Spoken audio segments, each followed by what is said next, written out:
చింత చిగురు వండుదాము. దానికోసం ఇట్లా ఉల్లిగడ్డ కొంచెం లైట్ బ్రౌన్ చేసుకోవాలి. ఆ తర్వాత మామిడికాయ ఇట్లా చిన్న ముక్కలు కోసి పెట్టుకోవాలి. చింత చిగురు మంచిగా క్లీన్ చేసి పెట్టుకున్నాము. చూద్దాం ఇప్పుడు చింత చిగురు వండే విధానం.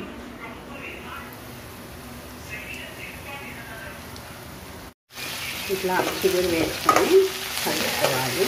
మంచిగా ఇది సంవత్సరంలో మనకు ఇదే సీజన్లో దొరుకుతుంది చిగురు మలకలు ఒకేసారి. కాబట్టి ఇట్లా సంవత్సరానికి ఒకసారి వెళ్ళే ఆకుకూరలు తింటే చాలా బాగుంటుంది. హెల్త్ బెనిఫిట్స్ ఉంటాయి. ఇందులో వైటమిన్ సి అధికంగా ఉంటుంది. లివర్ కూడా మంచిగా క్లీన్ అవుతుంది.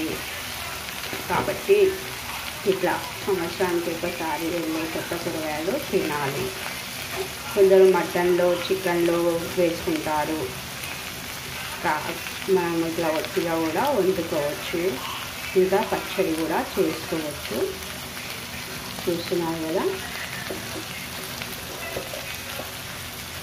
కొంచెం అల్లం వెల్లిపాయ వేసుకోవాలి.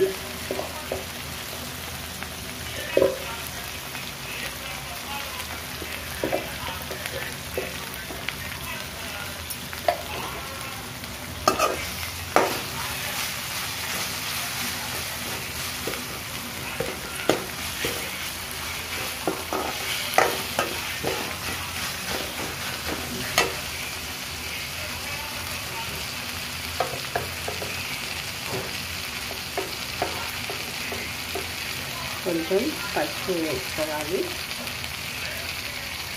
మనము చిగురులో మామిడికాయ ఎందుకు వేస్తామంటే చిగురు అంత పుల్లగా ఉండదు, కొంచెం వగరుగా ఉంటుంది. కాబట్టి మామిడికాయ వేస్తే చాలా టేస్టీగా మంచి పుల్లగా చాలా బాగుంటుంది.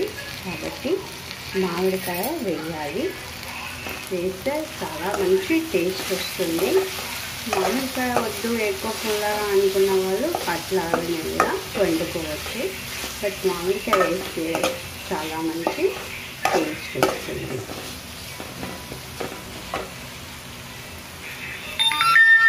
దీనికి సరిపడా ఉప్పు వేసుకోవాలి.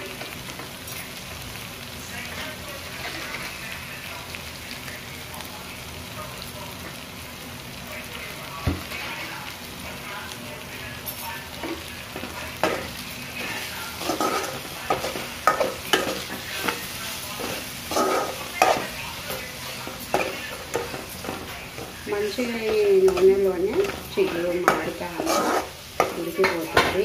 ఇది అన్నంలోకి చపాతీలోకి చాలా బాగుంటుంది. సైడ్ డిష్గా కూడా చాలా బాగుంటుంది పప్పుతో. మీరు కూడా ఒకసారి ట్రై చేయండి. Thanks for watching. మంచి కామెంట్స్ పెట్టండి. మా ఛానల్ను సబ్స్క్రైబ్ చేయండి.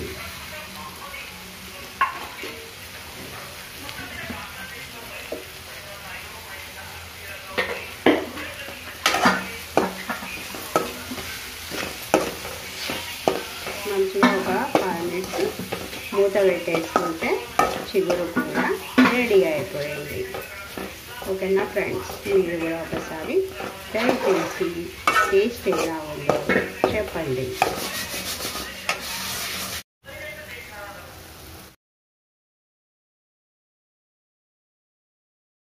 చూస్తున్నారు కదా, ఒక 5 మినిట్స్లో మంచిగా మన చిగురు కూడా రెడీ అయిపోయింది.